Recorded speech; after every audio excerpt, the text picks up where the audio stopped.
Good morning. আজকে সোমবার, মেহুলের school বন্ধ। এখন ঘুম থেকে উঠলাম আমরা, তাই না? সকাল 8:30 বাজে। আজকে আমি চলে যাব শিলিগুড়ি কাজে, আসবো কয়েকদিন পর। হ্যাঁ, এখন এই যে মেহুল দুধ বিস্কুট খাচ্ছে, আর ছোটটা বাইরে ওই পুরনো পাউরুটি খেয়ে বেড়াচ্ছে। ওর মুখ চলতেই থাকে সব সময়, তাই না বাবা? ওটো খেয়ে না, হাই করে দাও সবাইকে। এই যে ছোট ইঁদুরটা চলে এসেছে, আমার ছোট ইঁদুর চলে এসেছে, কুটকুট কুটকুট করে খেয়েই যাচ্ছে। সকাল থেকে মুখ চলা শুরু। এই তাকায় দিকে দেখি, এই ইঁদুর কামড়ায়, ইঁদুর কামড়ায়। বাবা এদিকে আয়, আমাকে আমাকে একটু কামড়াও, আমি আজকে চলে যাবো বাইরে কাজে। বাবা আসো, আসো আমার কাছে, আসো না। বাহ, কত সুন্দরভাবে কামড়াচ্ছে ইঁদুরটা। বাহ, দারুণ তো, দারুণ। বাহ, এই বাবা, ইঁদুর কামড়ায়, কুটকুট করে কামড়াচ্ছে। এই গালে, ওই গালে কামড়াবা, কামড়াও বাবা। বাহ, এখন আমাকে নুরুপটায় উঠতে হবে, উঠে ওই মেহুলের যেগুলো ডান্সের জিনিসপত্র আছে ওগুলো ওখানে রাখা আছে, সেগুলো পারবো। কিন্তু উঠবো কীভাবে সেটাই হচ্ছে বিষয়। এত উঁচুতে মইও নেই, তাই তুতুলকে নিয়ে আগে চেষ্টা করছি ওঠা যায় কিনা চেয়ারে করে।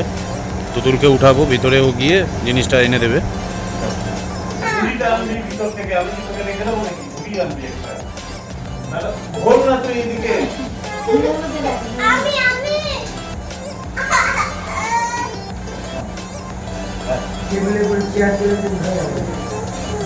তুতুল তো উঠতে পারলো না, এখন মেহুলকে নিয়ে ট্রাই করছি। এখানে ওঠাটাও চাপে।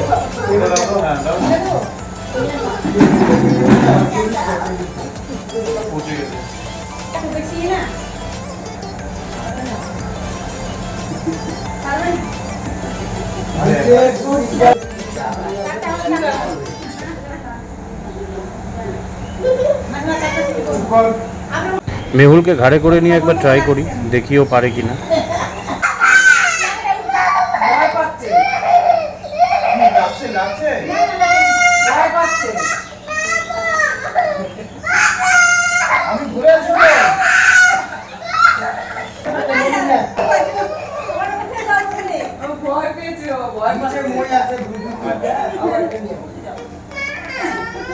বাবার ঘরে উঠে বল, ছাতা ধরে নিয়ে চলে, আর তুই বাবার ঘরে উঠ না। শেষমেশ নিচে একটা মই ছিল, ওটা দিয়ে পয়রে তারপরে খেতে বসলাম। চিংড়ি মাছের বাটা, মাছের ডিমের বড়া, এদিকে আলুর চোচা ভাজা, আর মা নিচে শুটকি মাছ করেছিল, ওটা একটু দিয়েছে। কি খাচ্ছ তোমরা দেখি? কি ওটা? তুমি কি খাচ্ছ? তুমি কি খাচ্ছ বলো? বাহ, এই যে এখনই মাছের মাথা দিয়ে ডাল হয়েছে গরম গরম, সেটা দিল। এখন লাউ চিংড়ি চলে এসছে, এই যে এখনই নামলো। আজকে যেহেতু আমি বাইরে চলে যাব, তাই সব পদ দিয়েই খেতে দিচ্ছে, কারণ আসবো তো আবার কয়েকদিন পর। পুরো জামাই আদরের মতো খাওয়া দাওয়া, স্নান খাওয়া দাওয়া সব কমপ্লিট। এখন ড্রেস গোছানোর পালা। ব্যাগ কালকে গুছিয়ে রেখেছিলাম, চার্জার আর কিছু জিনিসপত্র ঢুকাচ্ছি। 4-5 দিনের জন্য বাইরে যাওয়া, তাই অনেক লাগেজই হচ্ছে। যাবো এরপরে এখন বাস স্ট্যান্ডে, বাস স্ট্যান্ড থেকে বাস ধরবো, নইলে সিট পাওয়া খুব মুশকিল হয়ে যাবে। পৌঁছে গেলাম রায়গঞ্জ স্টেট বাস স্ট্যান্ডে। রাস্তায় আস্তে আস্তে কোনো শিলিগুড়ির বাস যেতে দেখলাম না, মনে হয় আজকে বাস সংখ্যা কমই রয়েছে।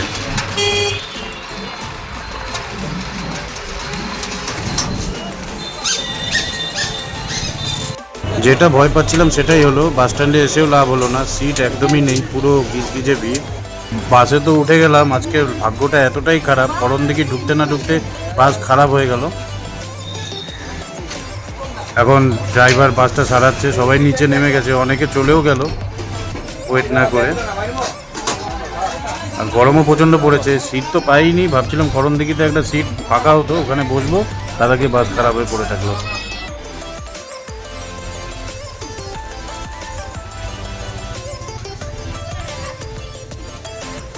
প্রায় 1 ঘন্টা লাগলো বাসটা ঠিক হতে, একটা নাট বল্টু খুলে গেছিলো, তো অনেকেই চলে গেছে, বাসটা পুরো ফাঁকা হয়ে গেল। যাক, একটা কথা বলে না, ধৈর্যের ফল ভালো হয়, তো শেষমেশ বুঝতে পারলাম।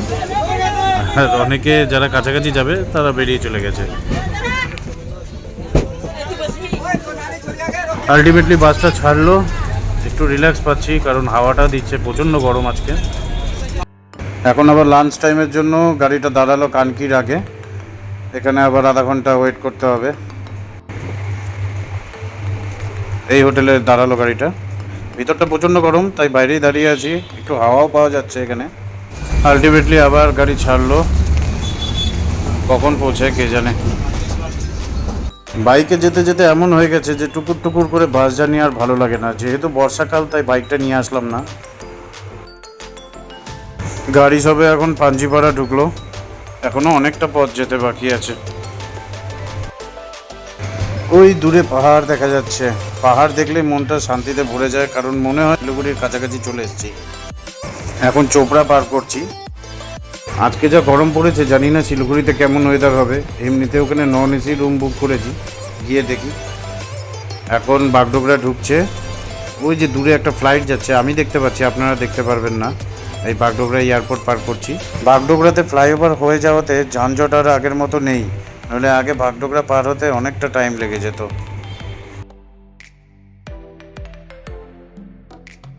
এই যে নর্থ বেঙ্গল ইউনিভার্সিটি, যেটা শিব মন্দিরে অবস্থিত, এই ইউনিভার্সিটির আন্ডারে আমি পড়াশোনা করেছি। আর এখানে প্রচুর কাঠের দোকান রয়েছে, যেখানে অনেক আসবাবপত্র পাওয়া যায়। আর ওই দিকটা চলে গেল মাটিগাড়া, কিন্তু আমরা ফুলবাড়ির ওই দিক দিয়ে যাব। মাটিগাড়ার ওই দিক দিয়ে ঢুকবে না, কারণ ওই দিকে প্রচণ্ড জ্যাম পড়ে, তো সেই জন্য শর্টকাট এদিক দিয়ে নিচ্ছে, নৌকাঘাট হয়ে শিলিগুড়ি জংশন যাবে গাড়িটা।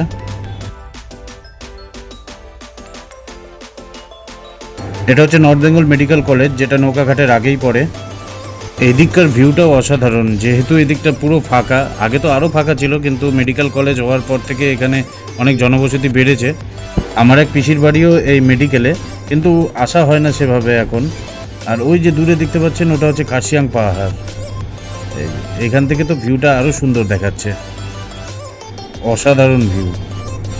আমি কয়েকটা ছবিও ক্লিক করে নিলাম। এবার আমরা পৌঁছে গেলাম নৌকাঘাট। নৌকাঘাটের 2টো স্টপেজের পর আমি নামবো এয়ার ভিউ মোড়ে।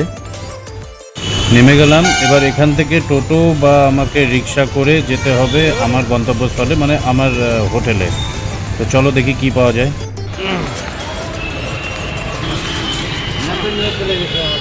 স্কুলে গেছিল, হ্যাঁ দার্জিলিং মোড় আছে, হ্যাঁ দার্জিলিং মোড় পার করে বাবা লোকনাথ মন্দির পার করে রেল লাইন পার করে চলে গেছি কোন গ্রামের ভিতরে। আমি সেখানে কোনো চলো মোবাইলে নিয়ে গেছি। রিক্সা করে নিলাম। এর আগের বারও এসে আমি রিক্সা করেই গেছিলাম, আর অনেকদিন রিক্সায় চড়া হয় না, তাই রিক্সায় যাই। পৌঁছে গেলাম সেবক মোড়ে। এই জায়গাটায় সবসময় জ্যাম থাকে এরকম। এখন প্রচুর টোটো হওয়াতে জ্যামটা আরও বেশি পড়ে। হোটেলের কাছাকাছি চলে আসলাম।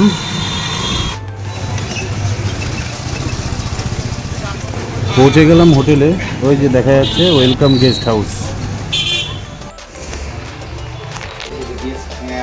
চলে আসলাম রুমে। হোটেলে এই জাস্ট চেক ইন করলাম, তো একটু পরে আবার বেরিয়ে যাব কাজে। জাস্ট ব্যাগটা রাখার জন্য আসা, এখন আবার বেরোবো, রাতে আসবো। হোটেল না মানে আউট স্টেশনে এসে ওই রাতে শুধু এসে থাকা, সারাদিন আমাদেরকে ফিল্ডেই কাটাতে হয়। একটু হাত মুখ ধুয়ে নিই তারপরে মৈনাক আসবে, তারপর আমি বেরিয়ে যাব। কাজ সেরে এই জাস্ট ঢুকলাম একটু আগে রুমে, এখন প্রায় 9টা বাজে।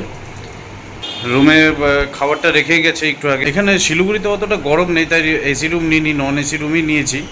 650 টাকা। এখানে আমি থাকবো আজকে, কালকে, পরশু দিন আবার যাব গ্যাংটক যাওয়ার কথা আছে। রায়গঞ্জের থেকে অনেকটা রিলিফ এখানে, মানে গরম কি রায়গঞ্জে থাকলে বোঝা যায়, এতটা গরম ওখানে। তো এখানে মোটামুটি 1-2 ডিগ্রি কমই আছে রায়গঞ্জ থেকে, এসি ছাড়া থাকা যাবে। রাতে বলেছিলাম রুটি, তো রুটি দিয়েছে 4টে রুটি, মোটামুটাই আছে রুটিগুলো, জানি না কটা খেতে পারবো। আর এদিকে একটা তরকারি দিয়েছে, জানি না কিসের তরকারি, দেখি। এটা আলু দিয়ে ছোলা দিয়ে একটা তরকারি হয়েছে। আর এটা দিয়েছে হচ্ছে ডিম কষা সাথে পেঁয়াজ আর চাটনি। এই হচ্ছে রাতের খাবার। তো চলো ঝটপট খেয়ে নিই, খুব খিদে পেয়েছে। আর খেয়ে দিয়ে আজকে তাড়াতাড়ি শুয়ে পড়বো, কারণ কালকে সকালে উঠে আমাকে যেতে হবে জলপাইগুড়ি, সেখানে কাজ রয়েছে, কাজ বাজ করবো। তো চলো খেয়ে নিই, ফ্রেশ হয়ে নিই আগে, সবার আগে ফ্রেশ হয়ে তারপরে খেয়ে নিই। Good night. I look at you and it's easy to see you are that someone I've been trying